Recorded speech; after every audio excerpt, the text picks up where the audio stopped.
আজকে হসপিটালে আসতে ৪৯ বছর এই দাদা চলে এলো প্রচন্ড পরিমাণে শ্বাসকষ্টের প্রবলেম নিয়ে। কি কষ্ট হচ্ছে একটু বলুন তো আমাকে। নুরুল বাবু, আপনি নুরুল কি নাম? হ্যালো এভরিওয়ান, আমি মিরাজ।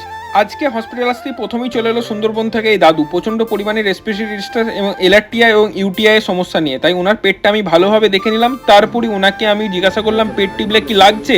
এরপরই হসপিটালে একটা পেশেন্ট এক্সপায়ার করেছিল, তাই বাড়ির লোকেরা আমাকে বলছিল অনেক টাকা কম করে দেওয়ার জন্য, যেই জন্য আমি ওনাদের সাথে বসে নেগোসিয়েট করে কিছু টাকা আমি পেশেন্টের ছেড়ে দিলাম। সুন্দরবন থেকে যেই বাবা এসেছিলেন পেশেন্ট হিসেবে, তিনার ছেলে এবং জামাইয়ের সাথে কথা বললাম এবং তিনার ছেলে আমাকে বলছিলেন দেখুন আমি মাছ চাষ করে জীবনযাপন করি, তাই যথেষ্ট কম খরচার মধ্যে বাবাকে সঠিক করে দিতে। তাই আমি তার ছেলেকে কথা দিলাম যে যতটা পারবো চেষ্টা করে বাবাকে বাড়ি ফেরাবো।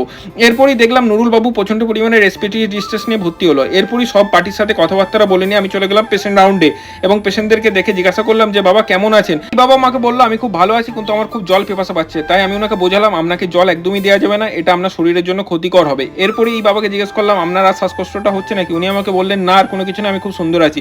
তারপরে এই মা 20 দিন ধরে ভর্তি ছিল অ্যাকিউরেট প্যানক্রাইটিস নিয়ে। তাই ওই মাকে বললাম যে আপনাকে কাল নহলে পরশুদিন আমরা বাড়ি ছাড়ব। এরপরে এই ভাই ভর্তি ছিল নিউরো মেডিসিনের সমস্যা নিয়ে। তাই ভাইকে জিজ্ঞেস করে নিলাম হসপিটাল পরিষেবা উনি ঠিকঠাক পাচ্ছেন কিনা। এরপর এই ভাইকে দেখে নেওয়ার পর আমি চলে এলাম বাড়ি। চলো ভাই, দেখা হচ্ছে কাল।